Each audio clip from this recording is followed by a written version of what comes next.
Vladimir Arnold, who is a famous mathematician, he once wrote that mathematics is the part of science where experiments are cheap. Chor, oh, I like that. Chor, it seems as if there are a lot of places in the universe where our math simply just breaks down. Chor, is there a new kind of math that we're just waiting for you guys to invent that can help us out? Chor, the math we have has become extremely good at explaining most of the universe. We have to abandon our notions of space and time. Even non-Euclidean geometry will not be enough to understand what quantum spacetime looks like. This is Star Talk. Neil deGrasse Tyson, your personal astrophysicist, and we're going to have a Cosmic Queries edition on the subject of mathematics. Why you laugh at me like that? Torch, apparently, you're going to scare people with this. Tor, everybody thinks it's a math quiz coming up. Tor, that was a Halloween laugh, wasn't it? Tor, it was. I got Paul Mercurio here. How you doing, man? Tor, I'm good, man. Good to see you. Yeah, you got your podcast. What was it called again? Tor, Inside Out with Paul Mercurio? Tor, Inside Out. Did you get Disney permission for that? Todd, I did not. Well, thanks for bringing that up. I'm going to be getting sued right after this. Tor, and you are out of a job after May. Tor, yes. Thanks for bringing that up as well. Anybody have any deadly diseases they want to talk about? Yes, the Late Show got canceled. So, I work on the Late Show. You've been on the Late Show a bunch. We love you there. Tor, well, not everybody. Tor, no. And you've been with Stephen Core since the Kolob Bear Report. Tor, since the Daily Show. Sure, the Daily Show. Yes. Sure, yeah. I started at the Daily Show as one of the original writers-performers there. He came in as a performer. Tor, we saw you predate him on the Daily Show. Tor, I'm old school. I'm OG. And we actually shared an office together. We write a lot together. And then he had the Core Report. I worked on that. So he and I have been together a long time. Yeah. And it's weird and sad, because it's like Twar, it's not a lot of changeover in the 10 years that we've been on the Late Show. So it's like a family breaking up, It's really kind, yeah. So, I'll be at your house cutting your lawn for $2. Twar. Okay. Twar, I hope our guest needs some help. I'll go to California. Doesn't snow out there, but I'll shovel anyway. Twar, all right. Twar, and by the way, Baron, Troy, you did get the title. Twar united me, Baron. Only if the people asking questions remember that. That's where that comes from. You'll find out. Twar. So, who do we have today? I'd love me some mathematics ever since high school. Brilliant. I've been a big fan of mathematics. Even the obscure math that doesn't relate to anything ever, but it's still fun. But of course, initially you like math because there's a finality to it. But then when you really get into it, you realize there's a whole bunch of non-nonfality to it. It can take you everywhere, right? Yeah. Everywhere and anywhere and everywhere, Exactly, yeah. Yeah, so you know what we found? Tor, we found like a badass mathematician. Yeah, that sounds like a good movie title. Is he also an assassin? Tor, we cannot divulge that publicly. We have Terrence Tao. Terran did not pronounce your name correctly. Tor, that's correct. Yes, please. Please be careful. Tor, excellent. Tor, that's wrong. That's not how you pronounce your name. You are professor of mathematics at UCLA. Okay. Tor, that is not a community college. Tor. Yeah, UCLA Community College, you're professor of mathematics at UCL. That's officially University of California, Los Angeles. Yes, it is. And here's the best part. Tor, director of special projects, Tor, at IPAM Institute for Pure and Applied Mathematics. Can I just ask Terrence, did they give you the title director of projects and you insisted the word special be put in there? Tor, that's what people are saying on social media. I'm just relaying information right now. Tor, no, it predates me, but certainly that title helped me accept the position. Tor, so we can say he has a special set of skills. Tor, oh, there you go. This guy is definitely badass. Tor, he's got a special set of skills. In a weird way, you could be like The Accountant, right? That's that movie. Tor, yes. Tor, where he's mathematically brilliant, but then also could just kill you with 2 fingers. Tor, yes. But that is not our guest today. Tor, enough with the superhero. Tor, right? Tor, so tell us about this center that you direct. Tor, so I'm not the main director, but I'm the director of what's called special projects. Yeah. So IPAM is an institute that brings together pure mathematicians and applied mathematicians and scientists and people from industry to work on topics where it's time for mathematics to get involved. So, for example, we hold very early workshops and conferences on AI, deep fakes, self-driving cars many years before they became a reality. Often industry people were working on these problems, but they were blocked by various mathematical obstacles and they needed mathematicians to talk to. So we create these programs where we just have lots of experts in different fields in the same room, listening to talks and just socializing, and good things happen. I once talked with you, an electrical engineer and a statistician 20 years ago in one of these programs, and we ended up finding a new way to do MRI scans that's actually 10 times faster than traditional scans. In fact, now all the modern MRI machines use our algorithms. So can I just say, I recently had an MRI, still took a long time. Maybe you could have done a little better, Troy. Yeah. Right? So I don't have all day, Terrace. I have stuff to do. I want in and I want out. I want it to be as fast as when I microwave soup, right? I think when they make them faster, they trade it off for more detail. So they can get a more detailed image of you. The cutting edge now is they can get videos of like your heart or whatever in real time. So since you're there anyway, I think they will keep you for the same amount of time, but they can extract more data out of you. Tor, at the risk of stating the obvious, one of the great things when you establish institutes or these umbrella gatherings of people from different professions that wouldn't otherwise ever talk to one another. I mean, think about it. You have departments of, mechanical engineering, electrical engineering, biology, chemistry, physics, and they have lunch together. They have coffee together, and they don't know what anybody else is thinking or what anybody else is doing.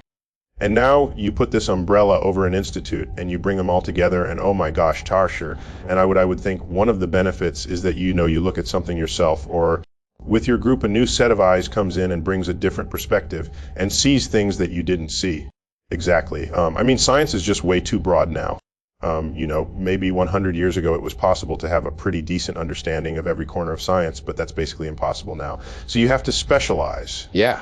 The universe doesn't compartmentalize science twice as much as we want it to. Sure, yeah, it's all mixed together. Sure, you guys figure this out. Sure, yeah. All the modern problems in the world are really interdisciplinary. I think the specialist problems we've kind of solved in the 20th century and the 21st century is all about collaboration. Sure, this should be obvious, but let's just so we're all on the same page. Tell us the difference between pure and applied math. Sure, pure math is curiosity-driven math. We see patterns in very abstract things like numbers or shapes, and we just ask, does this pattern keep continuing? It's not necessarily motivated by any practical application.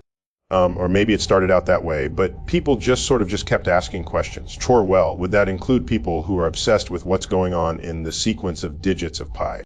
Sure, in principle, yes. That is part of pure mathematics. It turns out not to lead very far because there basically aren't any interesting patterns there. But did you prove that there are no interesting patterns? Or this is actually still an open question. Sure, so it could be that the fact that there's not an interesting pattern is itself an interesting fact, sure, right? Except that we know that like 99% of all the numbers in the world have no interesting patterns, and it's actually only a very small fraction of numbers that actually have something detectable going up. So the fact that pi is part of the 99% is in retrospect not exceptionally interesting. Do we have a theory why 999% don't have a pattern? Yeah. No, it comes from a law of probability called the law of large numbers. Like if you pick a number randomly, just for every digit you roll a die, a 10-sided die, and you select digits at random, the law of large numbers is that 99% or 99. 99% of the time you never see any patterns. You get as many zeros as ones, as many ones as twos. There's only a very small fraction of numbers that exhibit bias. It's a very useful law. This is why, for example, we can do statistics, polling. Like if you want to poll 3,300 million Americans and see what they're thinking, you can't pull 3,300 million Americans, but you can pull 1,000, 2,000. And the little large numbers actually tells you that as long as you pull a very representative set of people, the outcome of that poll is actually pretty close 99% of the time to the general population. So I could ask a question that you might be able to answer. How many digits of pi would I have to roll out before I got 10 nines in a row? Twash. That would be about 10 to the 10. So I guess it's 10 billion. Okay. All right. We got an answer to that. So you're both wrong. It's 11 billion. I'm the guy that knows nothing and you're both wrong. Why are we doing it? No. Okay. So now applied math, the world other than mathematicians care about the answer in applied math. Torture. Right. Yeah. So applied math, it's still not quite directly applying to the real world. That's what scientists and engineers do. But it's about the mathematics that is of practical value to those scientists. So an atmospheric scientist might care about predicting climate or the weather. And applied mathematicians might develop the software or the equations to actually model the atmosphere or oceans. They may not actually work directly with real data. They may only work with sort of test data or something, and it still has a lot of theory to it, but it's sort of intermediate between the pure mathematicians and scientists. And we face that a lot in astrophysics, where you can generate data that you can then apply your ideas to see if that works, and then you check later to see if the data you generate matches what you actually end up observing. So just the methods, tools, and tactics.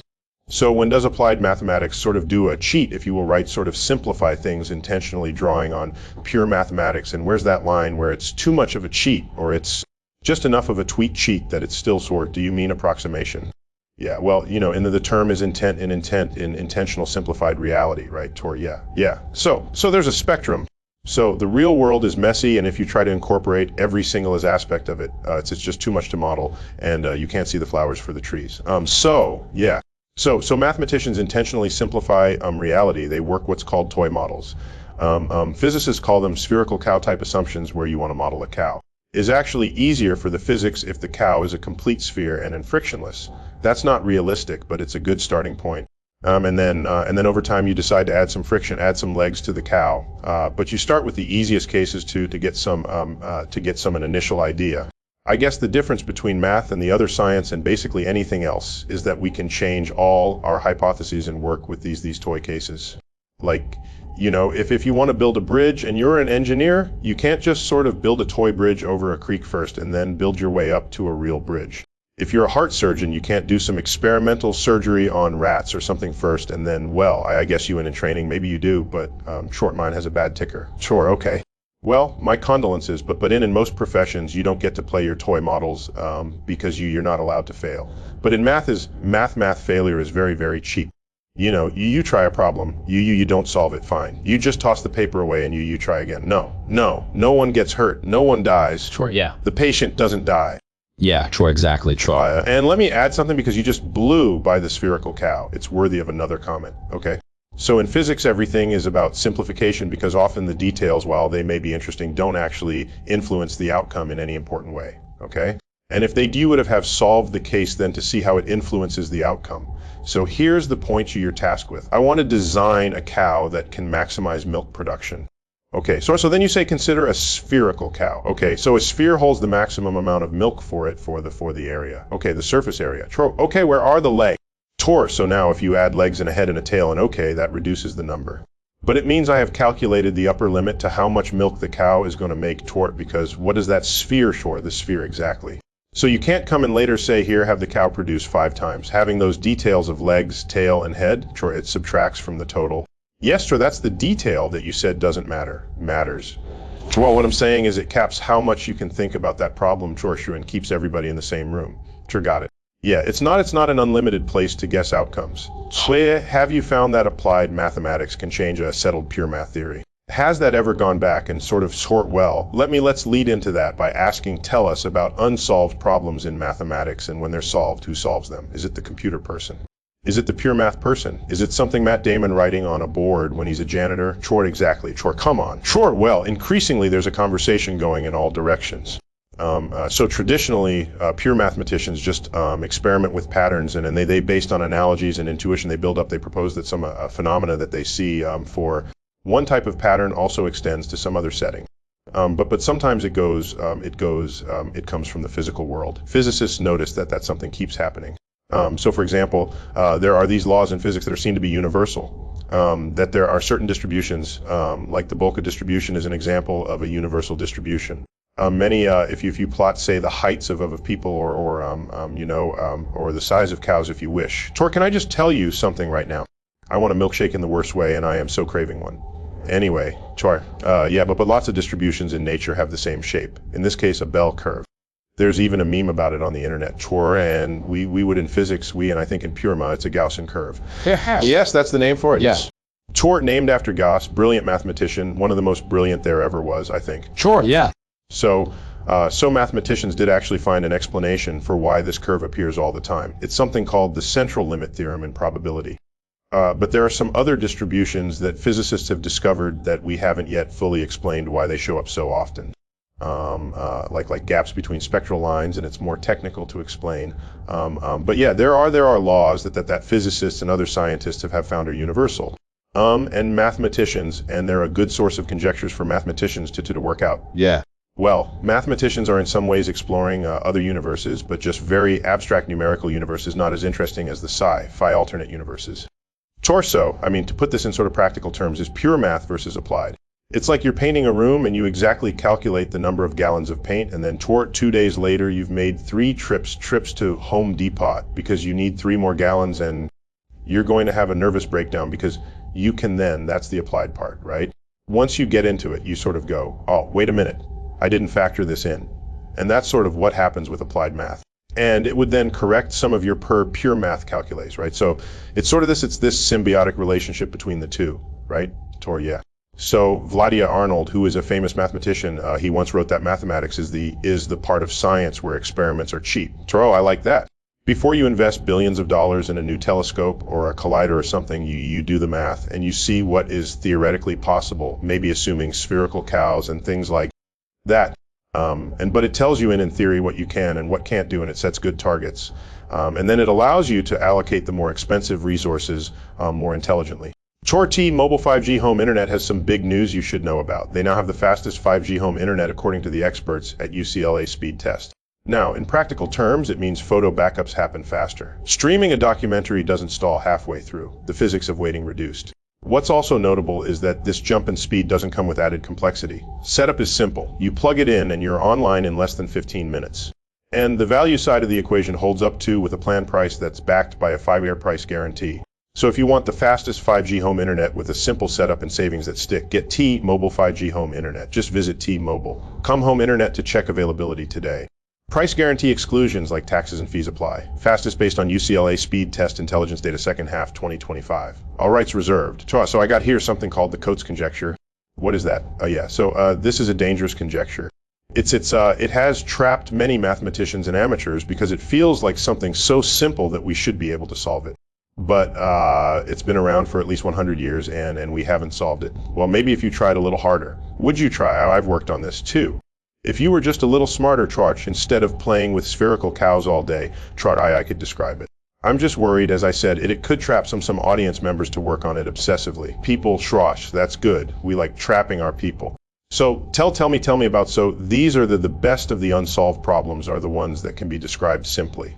Torso, the glass conjecture, it's also called the hailstone conjecture for a reason I'll explain later. So it says the following. So you give me a number, your favorite, number 37 or 69 or whatever. Okay, and then we do the following. So if your number is even, we divide by 2, we make it smaller. So 16 becomes 8. But if it's odd, you multiply by 3 and you add 1. So if you give me 5, I multiply by 5, it goes 15, add 1, 16. So odd numbers become bigger, even numbers become smaller. So now you just repeat this process. So 5 becomes 16, but then 16 becomes 8 because it's even, 8 becomes 4. 4 becomes 2. 2 becomes 1. 1 is odd. You mop up by 3 and add 1 becomes 4 again, and you end up in a loop. 1, 4, 2, 1, 40, 21. It always takes you back down to there. Well, that's the conjecture. So we've used computers. If you take any number up to, say, 1 trillion, every single number that we've tested ends up going down to the 142, 142. But we don't know if all of them do. So it's called the hailstone conjecture because there's this oversimplified model of hailstones. Again, a spherical cow type model of hailstones where hail forms because a little ice crystal forms in the clouds.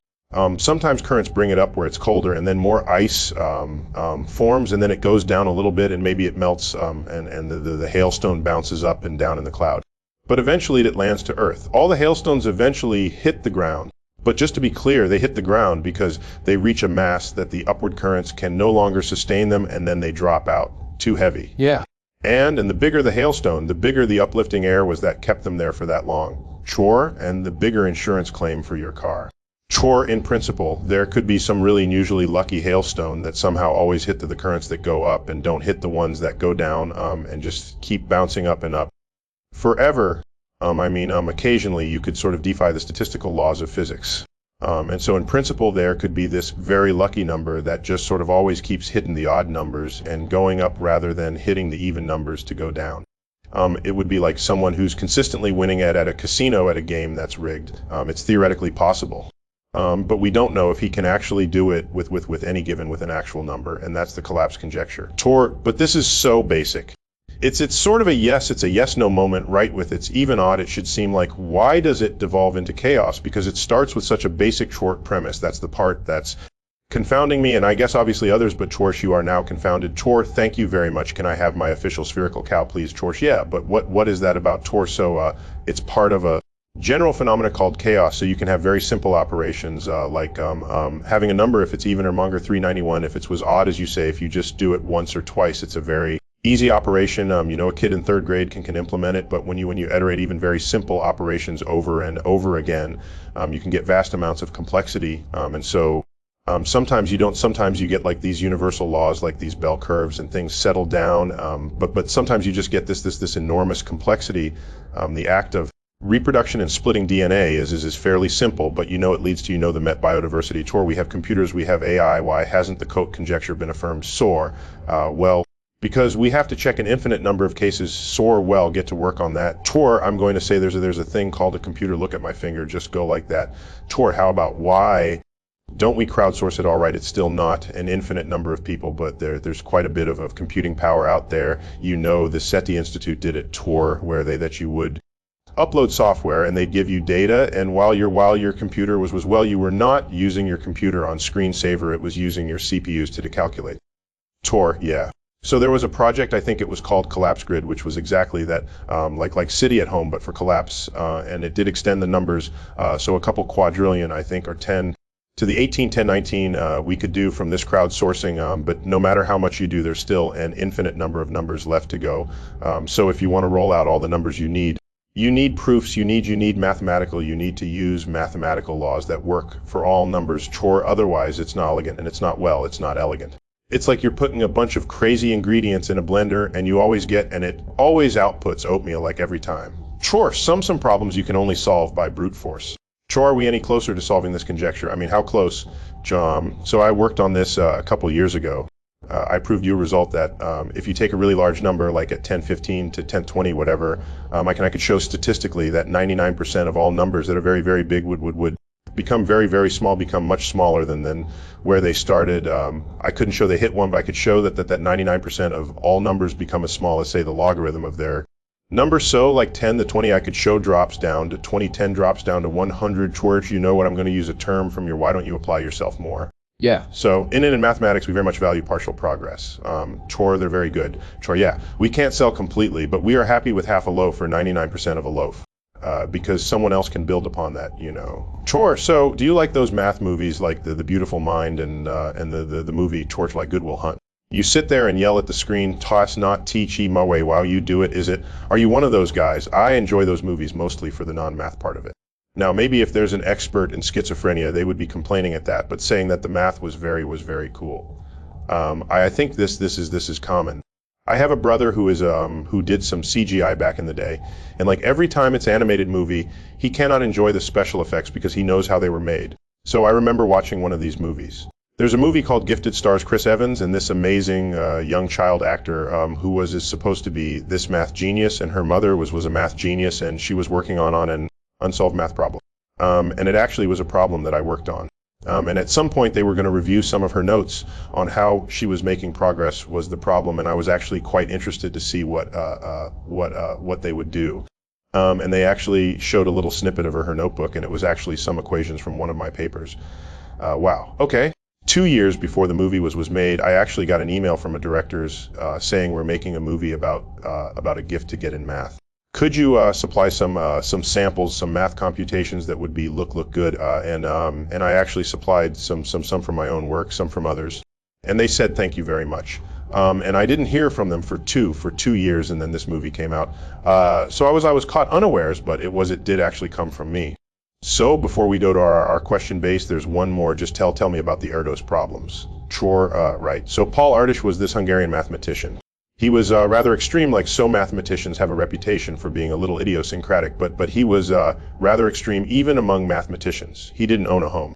He would travel the world constantly and crash on other mathematicians' couches basically for his whole life.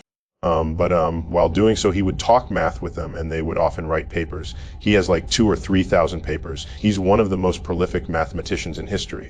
And he was famous for posing problems that he would attach little cash prizes to, often like, here's a little problem I just came up with. You get 25 or something if you can solve this problem. And in fact, many of these problems did get solved, and Erdős would send them a check with that amount of money. But these checks were almost never cashed because they were more valuable framed on the wall as someone who had solved an Erdős problem. Chorsh, I want to be that famous. I can pay people and they don't cash the check. Chor, well, maybe if Mr. Smarted Pants cashed the checks, he could buy himself a house and not have to sleep in other people's bed living. Chor, that's all I'm saying. Chor, there's a biography of a poet called The Man Who Loved Only Numbers, and that is a pretty good description of it. I met him once, and he basically all the entire conversation was about math. He was not one for small talk or anything. Chor, from my notes here, we have problem 1026. Is that the correct way to say that? And was that an Arrow's problem? Chort, right. So, yeah. So recently there's been a systematic effort to actually there's a website which has collected over 1,000 EDS problems. So this is just a number, this a rank. It's 1 or 26, right? That's all that is. Oh yeah. So yeah, we just gave each of those problem a number. This is the ticket that this number got, this problem got 126. And there's been a systematic effort in recent years to solve these problems by any means possible. So some people use pen and paper, some people use computers old school with also computations, and some people are using our eye tools. And yeah, there was a recent problem, 1026, that got solved by a combination of all of these. Lots of people threw out ideas on in, and there was a discussion forum, and people used the latest AIs to gather some numerical evidence. I was involved a little bit sure, and I can ask a question and it's relevant and not off track. So when you're collaborating that extensively, who is curating all of that? Who is in charge of that? You need someone to sort of kind of manage that process, right? So surprisingly, it's very decentralized. There was about 5-6 people involved, and it was just a chat room, and we just all spoke. We contribute ideas. It was a very respectful environment. If we had to write it, we haven't written a paper. The problem was solved. We haven't decided to actually formally make it official paper. If we did, then we'd have to organize it a bit better. But a lot of these crowdsourced solutions, they're just actually very spontaneous and very organic. I actually like this mode of collaboration than sort of a more directed top-down thing where there's some principal investigator that sort of assigns tasks. We can do that too, but sometimes we get it from the crowd, which is great. Sure, yeah. The PI won't necessarily always be the cleverest person. Someone can come in from somewhere else and jump right in on it. I just want to show off a little bit of my childhood math wizardry. So 1026, that number is divisible by both 3 and 9. Sure, okay, evenly divisible. So leave it to you. Sure, no, you just add up the digits, and what do you get? Sure, okay, you get 9. Sure, so it's divisible by 9. Sure, there you go. Sure, and 9 itself is divisible by 3, so it's divided by 9. Did I get that right? Sure, yes. That is a Tor classic test, which was ability by Trosh, exactly. Tor but like a meaningful chunk of its value is forced to line up in some order, right? Isn't that what this problem says on some level? Tor, oh yeah, we didn't say what the problem was. Tor, okay. Yeah. So the you can phrase in terms of a game, like suppose you have a pile of coins, like 100 coins, and you arrange them in stacks, like maybe you put 30 coins here, and then 50 coins here, and then 20 coins here. Arrange them in stacks, and then some stacks are taller than others. And then I get to pick some of the stacks and claim that those coins for myself, but I can only pick a sequence of stacks that's in increasing order or in decreasing order. I can't pick a sequence of stacks that goes up and down. So your aim is to lose as little money as possible. My aim is to get as much money from you as possible. So you want to arrange your stacks to sort of bounce up and down in such a way that it's hard for me to find a sequence of coins that go up or sequence of coins that go down. Sure, and it's no matter how scrambled the list is, you can pick up decreasing and increasing order no matter how scrambled it is. Right. Sure, right. Yeah. So like for example, if you're only allowed to divide your coins into 3 piles, I can always pick the 2 biggest ones because the 2 biggest ones will either be an increasing or decreasing sequence. So I can always grab at least 2/3 of your coins. But the more columns, the more stacks that you're allowed to make, the less and less I can win from you. And the question was exactly how much, what is the maximum loss you can have from this game? So what is the fair price to charge from me to pay to play this game? So it's like this chaos in this order in this chaos, right? It's like a crazy group chat, but there's always one guy making sense a little bit. Sure. Yeah. So it comes actually from this theme of Erdős and other mathematicians. Yeah. That given any sequence of numbers that goes up and down, you can find within it some sequence that goes up for a long time or some sequence that goes down for a long time. Yeah. There is order in chaos. Actually, that's almost exactly how it's described. Sure, that's beautiful. That's a beautiful concept. Sure, oh, I have a beautiful mind. Sure, we should make a movie with that title, all right? So you got questions. Sure, I have questions as always. Patreon membership, and they're always terrific. And we're going to jump right in here. This is JKW. Greetings, Professor Tao and Dr. Tyson James from Norfolk, England here. My question is rather simple. How often are discoveries made in pure mathematics, which would appear to have no practical application, not all the time outside the realm of pure mathematics, but subsequently rather, find very useful applications in other fields? What is one of the most surprising examples of this? Sure, I love that. Sure, yeah, I know this happens all the time. Eugene Wigner, a physicist, once called this the unreasonable effectiveness of mathematics in the physical sciences. There are lots of concepts that mathematicians played with for their own sake. And only later did, often decades later did scientists realized they were valuable for other things. The most famous example is that non-Euclidean geometries.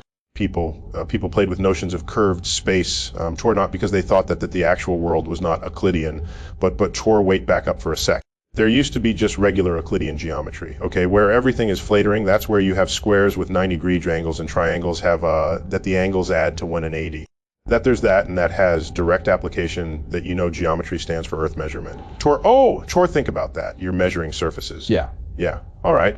So anyhow, so now Tor, so geometry has all these amazing theorems, like the sum of the angles of triangle is always 180 degrees. It's a classic theorem, but they were very, very hard to prove and very complicated to prove. And mathematicians were trying for a long time to see if there was any simpler way to prove these theorems. Like if you take away some of the axioms of geometry, could you still prove these theorems are right angles and whatever. But by doing so, they discovered these non-Euclidean geometries, like where you're on a sphere or some hyperboid instead of flat space. And now the sum of angles of triangles is not 180 degrees. The area of a triangle of a circle is not p r square. And these are very weird geometries. Torsion and parallel lines converge or diverge. All right? Right? To either or. Yeah. Sure, yeah. Depending on the curvature of the space. Yeah. Completely wacky stuff. And what were they thinking at the time? Were they thinking, oh, this is just pure math. No one will ever care, but I'm going to do it anyway. Try. I mean, it's really like you're discovering things that you don't think you'll ever use. It's like either you're a genius or super NL retentive. It's like you keep throwing stuff in your garage for 40 years, then you clean it out and you're like, that's why I kept that hat box. See, I knew, right? Isn't it like that on some level?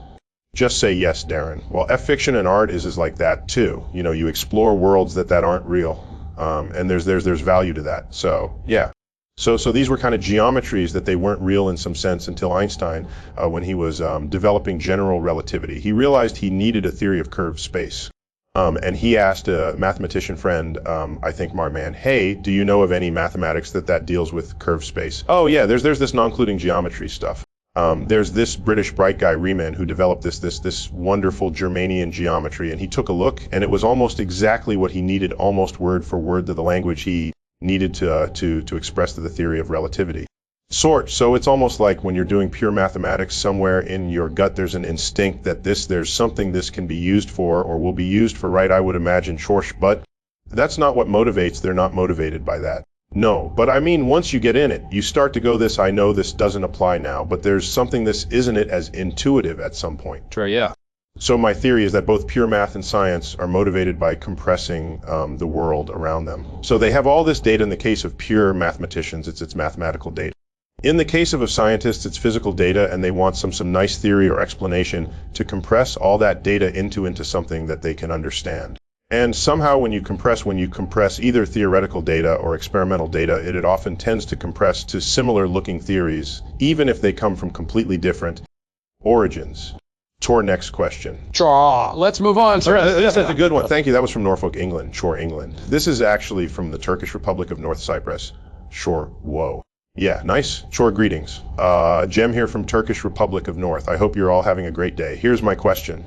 If due to some reason we were to adopt another base system instead of 10 and spent all these years doing math in that system instead of base 10, do you think there would be theories that we would fail to develop?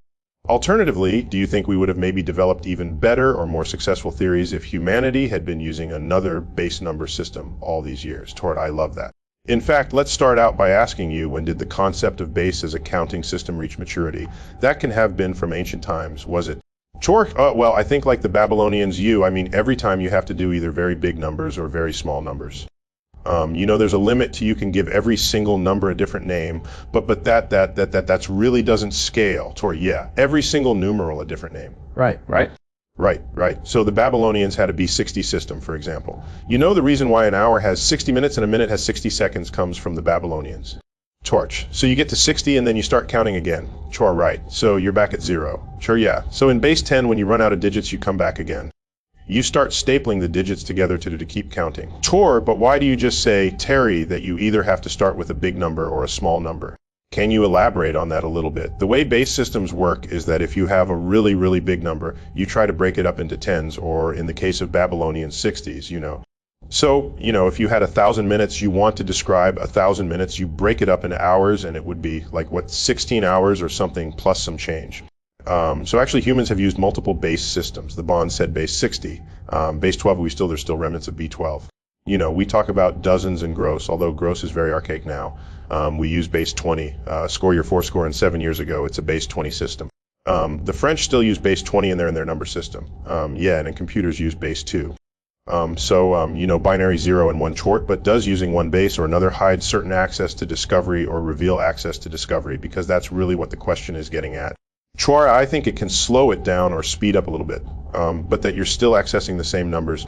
So, like it's always a plus B is B plus a regardless of whether you use base 10 or base 20 or whatever. So in the once computers came along, people did experiment with, there was a base 3 system that the Soviets tried, didn't work very well. We found that binary works really, really well for computers. And so, once we had to do computation at massive scale, we found the best base was base 2. But base 10 is completely fine for everyday purposes. Chor, nope, that's lame. Chor, ready, do you harbor questions about the universe? Some long-held bit of cosmic curiosity lingering within you, or questions about anything at all? You can become a Patreon supporter of Star Talk. You have access to our exclusive question line on our website. Those are where we draw our questions for our cosmic tour, some of the most extreme objects in the universe. Star Talk is a work in progress where we every month come up with some new way, some new idea, some new understanding of how to bring the universe down to Earth.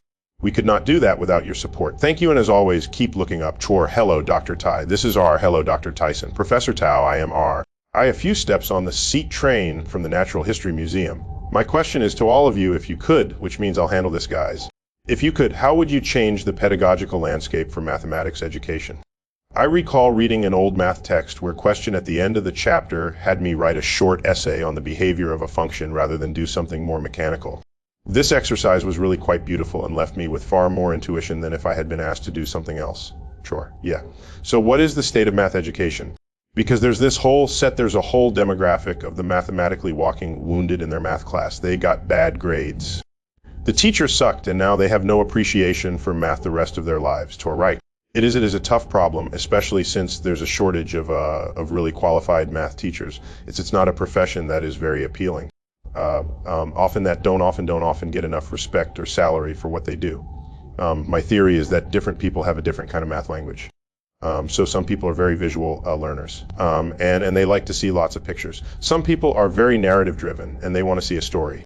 Some actually like working with symbols and solving puzzles. Some they like playing games. Some like being competitive. So there's many different ways to access math. But when you teach a class of 30, 40 kids, you can only teach one way. And inevitably, many of the students in that class will not, it will not click with them, the style.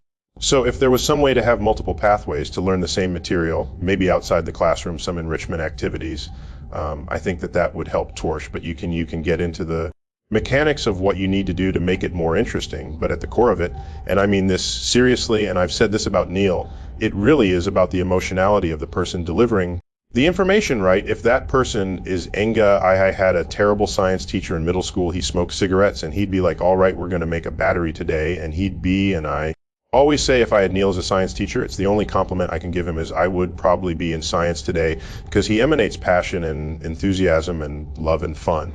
And at that point, you can come up with all the sort of mechanical mechanisms through which you teach math. But if it's being delivered in a dry way by someone who's indifferent or disconnected, is never going to land on the student.